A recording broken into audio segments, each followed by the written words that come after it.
کہ صحابہ کرام رضوان اللہ علیہم اجمعین کا جہاں بھی ذکر آ جائے، جہاں بھی تذکرہ آ جائے، کوئی بھی صحابی ہو، چھوٹا صحابی ہو یا بڑا صحابی ہو، ایسا صحابی ہو جس سے خطا ہوئی ہے یا ایسا صحابی ہو جس سے خطا نہیں ہوئی ہے، وہ زبانیں جو ان کے خلاف زہر اگلتی ہوں، بے شک وہ تحقیق کے نام پہ زہر اگلے، ریسرچ کے نام پہ زہر اگلے، حب اہل بیت کے نام سے زہر اگلے، یا کسی اور چیز کی آڑ میں زہر اگلے، کسی بھی صحابی کے بارے میں جو برے الفاظ کہنے والا انسان ہے، اس کے برے الفاظ کہنا صحابہ کی شان میں فرق نہیں آئے گا، اس بات کی نشانی ہوگی کہ وہ اندر سے منافق ہو چکا ہے،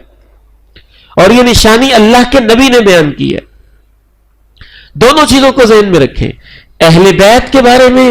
جو برے الفاظ کرے، سیدنا علی مرتضی رضی اللہ تعالی عنہ وارضا، ان کے بارے میں جو برے الفاظ کہے، یہ بھی اس بات کی نشانی ہوگی کہ وہ اندر سے منافق انسان ہے، اور اہل بیت کے علاوہ کسی صحابی کے بارے میں جو برے الفاظ کہے، یہ بھی اس بات کی نشانی ہوگی کہ وہ منافق انسان ہے۔ ان دونوں کی دلیل رسول اللہ صلی اللہ علیہ وسلم کا یہ ارشاد گرامی ہے کہ آپ نے جناب علی مرتضی رضی اللہ تعالی عنہ سے کہا تھا، اے علی لا یبغضک الا منافق، تجھ سے بغض رکھے گا تو وہی انسان رکھے گا جس کے سینے میں منافقت، جس کے دل کے اندر نفاق ہوگا۔ اور آپ نے صحابہ کرام کے بارے میں بھی یہی بات ارشاد فرمائی، آیت الایمانی حب الانصاری و آیت الایمانی بغض الانصاری، یہ دین کی مدد کرنے والے انصار صحابہ کرام، دین کو سپورٹ دینے والے صحابہ کرام، ان سے محبت کرنا ایمان کی نشانی ہے، اور ان سے بغض رکھنا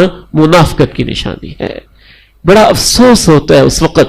جب سوشل میڈیا کے اوپر، مختلف جگہوں کے اوپر، مختلف اندازوں سے، مختلف بہانوں سے، مختلف طریقوں سے آپ کے پاس تحقیق کرنے کے لیے، کیچڑ اچھالنے کے لیے صحابی کی شخصیت ہی بچی ہے، اور اس کے اوپر مختلف آبتان اور تیر چلا رہے ہیں، اور امت کے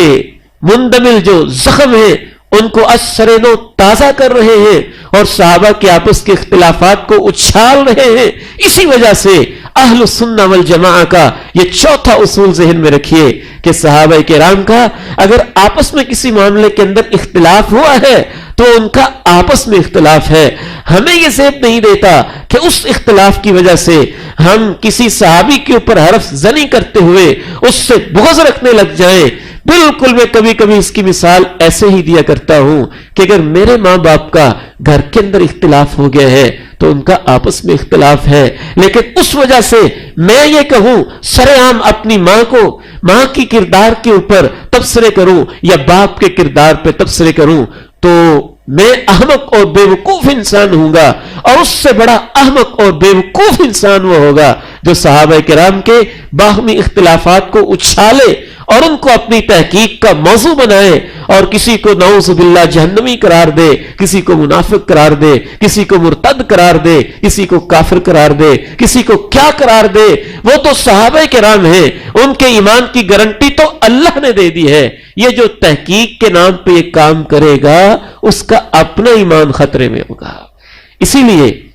اہل سنہ والجماعہ کا یہ متفقہ اصول ہے تمام مکاتب فکر کا کہ مشاجرات صحابہ کے اوپر کھل کھلا کے بات کرنی ہی نہیں چاہیے، تاکہ خامخواہ انسان اپنے ایمان کو خطرے میں نہ ڈالے۔ اور رسول اللہ صلی اللہ علیہ وسلم نے ارشاد فرمایا، اذا ذکر اصحابی فامسکوا، اذا ذکر اصحابی فامسکوا، جب میرے صحابہ کا تذکرہ آ جائے تو رک جایا کرو، ٹھہر جایا کرو، رک جایا کرو، احتیاط کیا کرو۔ یوں بے سر و پا باتیں اور ادھر کی کہانیاں جوڑ کے صحابہ پہ حرف زنی مت کیا کرو۔ اس حوالے سے ایک آخری اصول ذہن میں رکھیے، یہ واحد ہستی ہے صحابہ کرام کی ہستی اور صحابی کی ہستی کہ جو شخص بھی ان کو گالی دیتا ہے، دشنام دیتا ہے، ان کے اوپر حرف زنی کرتا ہے۔ رسول اللہ صلی اللہ علیہ وسلم ایک جانور پر بھی لعنت کرنا پسند نہیں فرماتے تھے، ہوا پہ لعنت کرنا پسند نہیں فرماتے تھے، لیکن جو شخص کسی صحابی کے اوپر حرف زنی کرتا ہے اور صحابی کو گالی دیتا ہے، اس کے بارے میں آپ نے ارشاد فرمایا، من سب اصحابی فعلیہ لعنت اللہ